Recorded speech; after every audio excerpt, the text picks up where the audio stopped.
We've got some talk in the live chat concerning the wide receiver position. And again, it was difficult to get a read because there was no coverage in the first quarter. And then there was suddenly defense that showed up. And Justin Fields had to run around and didn't get a look downfield after 4 drives for some reason. And Steve certainly addressed that to a certain extent. But we've got talk about wide receivers, Olave being impressive, maybe Austin Mack not being as good. I don't know if you guys, I'm going to serve it up, not just the wide receiver position, but we've talked about these guys at length, and you guys write about them every day in regards to the player evaluation and some of these guys. Now, we're talking, when I say Olave and Mack, 2 guys that we know full well what they're capable of doing. They've played on the big stage many times, especially Mack. But anybody else that you got a chance to see that stood out one way or the other across the board? For me, Benjamin Victor with the run after catch was impressive. That's not really what he's known for. We saw the Penn State game last year where he did that. But if he can do more of that, where he gets, an 8-yard, 9-yard out or a curl and then makes the guy miss and then tears off for another 30 yards, that would be great because they're going to need stuff like that with Paris Campbell gone, Johnny Dixon gone, Terry McLaurin gone. They took a big hit in terms of speed and big plays, and right now we're waiting to see who is that. And I don't, Benjamin Victor's probably a 4.65 guy, so that he's not going to go to the combine and do a Terry McLaurin or a Paris Campbell. So who are those guys? Chris Olave is fast. We'll see that. I want to see more of it. But in terms of him being needing to be on the field more than Austin Mack, I mean, that's just not how it works at Ohio State. It's 2 guys sharing the role because they go up tempo. So you can't have one guy taking 80% of the snaps because he'll be dead in the fourth quarter, and they want everybody to be fresh on every single snap. So you're gonna be sharing. And you'll have Austin Mack with, right now, Garrett Wilson was out there quite a bit as the other guy, as the other X. And, we're all waiting to see what we know he is.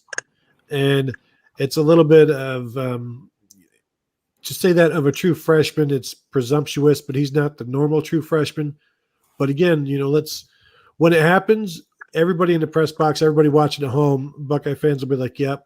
It's about time. Game 2 happens. It's about time because we've been waiting for that. We've seen it. We know what he's capable of. For me, I want to see him do it. And again, like I said, Jalen Gill has all the talent in the world, just needs some opportunities. But those opportunities aren't as prevalent as long as Ohio State is running Jeremy Ruckert out there, as Claire said, with that 2 tight end set, because that 2 tight end set takes reps away from that second H-back. So there aren't as many reps there as there were last year for that position. Last year you had Paris Campbell get 90 catches, KJ Hill get 70. That's 160 between 2 guys at one position. It doesn't look like that's going to happen this year with as many 2 tight end sets as they're going to play. Let's not forget the 3 tight end set too that they ran deep on near the goal line, where the play I think was actually supposed to. I think Farrell was the first look, but the second Ruckert touchdown, he was like the second option there. I think a player I'm really looking forward to seeing who probably is going to be more of a 2020 player. Everybody's talked about Garrett Wilson as a true freshman, but I'm looking forward to seeing Jameson Williams when he gets his opportunity, because he's an electric type of player as well. He's somebody who needs to probably put in a little extra time with Coach Mick in terms of getting a little bit more solid. But I don't think he's ever going to be a player that's going to get too rocked up. But I think that he's somebody that could, in his 4 games before they have to make a decision, yes or no on a red shirt, I think we could see him make a big play or two, given opportunity. I think Mack is going to be okay. He just missed a week or 2 of the preseason because of a hamstring injury. May take him another week or 2 to get back into the full flow and get a full complement of reps. But Olave certainly has picked up the slack there, and he's fabulous. So they go about 4 or 5 deep right now at wide receiver. It hurts them that C.J. Saunders is out. He could help them a little bit. Kind of along the lines I talked about with Zach Harrison and Baptiste, that Jameson Williams and Garrett Wilson were out there running around quite a bit. But, probably hyperventilating a little bit with how hot and humid it was, and in the hitting that was going on that field. So you're no longer the biggest, strongest, fastest guy on the field at your position. You're now just one of 20 special athletes that are sharing time on that field. So it does take the young guys a little bit of time to adapt. Got all sorts of predictions on the line here. We've got two Buckeyes fans. I assume they're Buckeyes fans, both predicting Ohio State to score 60 plus. Anthony Williams, 64-14 over Cincinnati. Wow. I saw one Cincinnati prediction, one win for the Bearcats. And that brings us to, if everybody's prepared for this, unless you guys have anything else you'd like to Tony, I saw one of those look to the sky like, well, Kevin was talking about Jamison Williams. Yep. And on my podcast, the Buckeye Weekly podcast, which is available at all of your various outlets, I call Jamison Williams Ted Ginn Jr. And if you go look at his high school film, you'll see why. So after this, or after the Michigan show after this, stay on YouTube and check out Jamison Williams high school highlights. You'll see why. And like Kevin said, he's maybe a year away, but when he hits, he's going to be, we talk about where does that speed come from? I believe he's a 10-5 guy, so it'll be right there. So also, I would like for all of you just to let everyone know where they can find you, what you're working on this week, what your focus is on, because you guys come on here and just do an outstanding job supporting my channel. And I appreciate all of you. Obviously, I found all of you from watching, talking Ohio State football, reading your work, and being impressed with what you do on a regular basis. So we'll start with you, Kevin. Good. I get to pick before Gerd too. Am I putting my prediction in here as well? Your prediction. We also want to know what you're working on and where people can find you. I just want to pick before Gerd because I want to make him angry again. If you take my score this week again. I can assure you, because I think I'm going off the reservation a little bit here with where my pick's going to be. But obviously, I'm at Buckeye Grove, part of the Rivals Network. Tomorrow, we'll be releasing our Tale of the Tape, where we kind of do a little bit of a deep dive in Ohio State's opponent. It's always a little bit more difficult early in the season because you don't have as many data points to go through. But 2,000 words of my stream of consciousness, always a fan favorite type of piece. As for, the Ohio State game, I have mad respect for what Cincinnati is able to do. I just don't see this necessarily being a close game. I think that what Cincinnati does well is what Ohio State traditionally, last year being an outlier, is what Ohio State traditionally is good at stopping. I think that we've seen these premier backs go against Ohio State. We've seen Ohio State shut down these premier backs. Last year, we kind of saw some guys that I've never heard of for Oregon State and some other places run rampant all over them. But I think that we're going back more toward what Ohio State traditionally is. I think we could see a little bit of a shootout going on for the first quarter, but Ohio State's just going to be too deep. Let's remember Cincinnati, the left side of their offensive line, redshirt freshman, sophomore, the center is a sophomore. They're going to attack that side of the line. They're going to have the quarterback Ritter running, I think, a lot in this game. And I like Ohio State to win this one going away 41-13. So the two most recent examples of that, Kevin, prior to 2018 was Jonathan Taylor en route to a tremendous season for Wisconsin. I believe his line, I'm guesstimating 15 carries for 41 in the Big Ten championship game against Ohio State. And then they shut down Stephen Carr, and Ronald Jones headed to the NFL in the Cotton Bowl. So yes, that defensive front has been dominant. And when you're going to run the football, regardless of the speed and the power of these backs that have gone up against Ohio State in recent years, it usually is not a formula for success. What was your score there again, Kevin? 41-13. 41-13. What say you, Claire? Can we also remind everyone who was closest last week? Was it me? I think it was okay, me. How are we going to judge this? Are we going to take total Steve points? said it was me. She was closest on the margin. Okay. Closest on the margin. We'll do that every week. So there we go. Closest on the margin. Claire gets week one honors.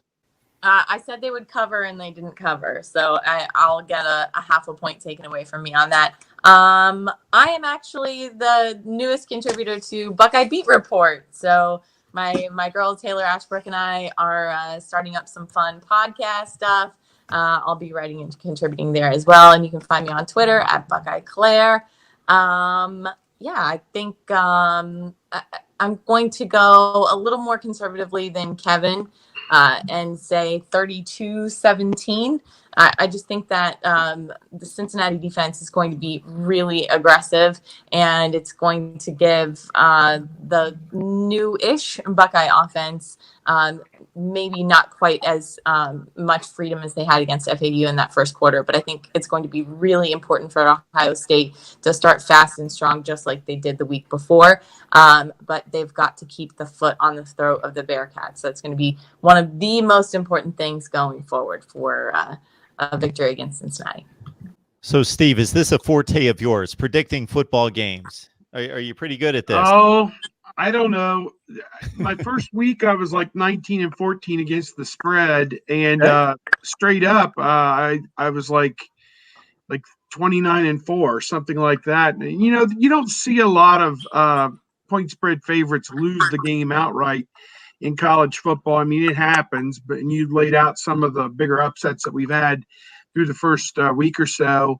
I proudly picked Boise State straight up to win, and that was after the game had been moved to Florida State. I even got that right, so I am proud of that one. Last week, I think I had 49-14 or something like that, so I was off just as everybody else was on the spread. But I look at Cincinnati, and maybe I'm different than Kevin. I see a team that they play so hard. They are very physical. They do not have necessarily the size across the board that Ohio State has, and that's where Ohio State may have the advantage. But they've got some quickness, and they're going to scheme some things certainly that are going to look funny, I think, for Justin Fields when he gets to the line of scrimmage at times. And we're going to find out how quickly the coaching staff, as constituted now, can make adjustments. It took them a while to adjust in the Florida Atlantic game to where they could get back to attacking and those kind of things. So they can't afford those kind of lulls. I'm going to say 34-20, a close game for a half, but the Buckeyes, with their size and their depth, lean on Cincinnati in the end and pull away and win it 34-20 is my pick.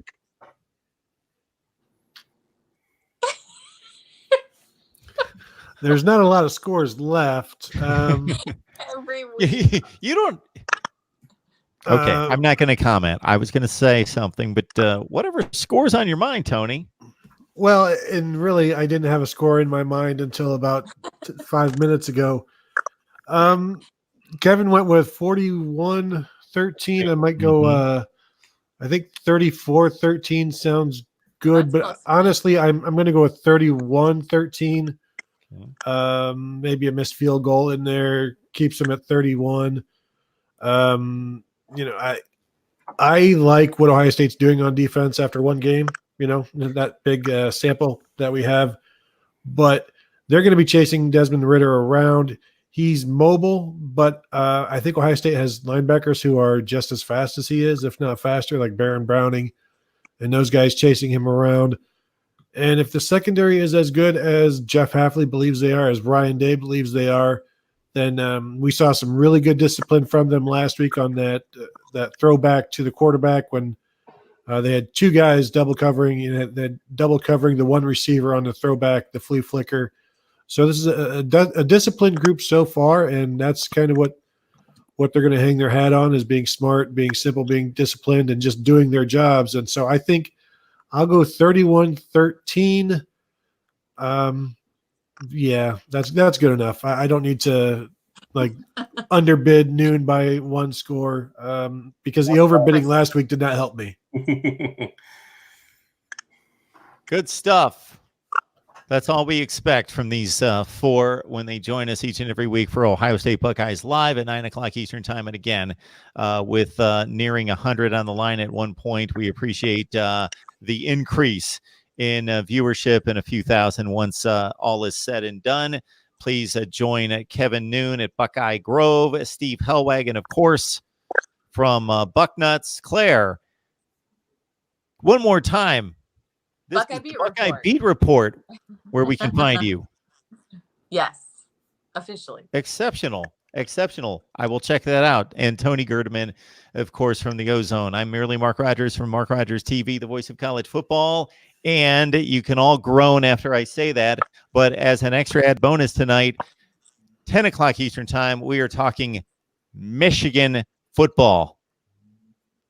Yes, we are. So we're 5 minutes away from talking Michigan and their claim as the Big Ten favorite. What do you think about my claim that Zach Charbonnet is Anthony Thomas 2.0? Okay, I'll buy it.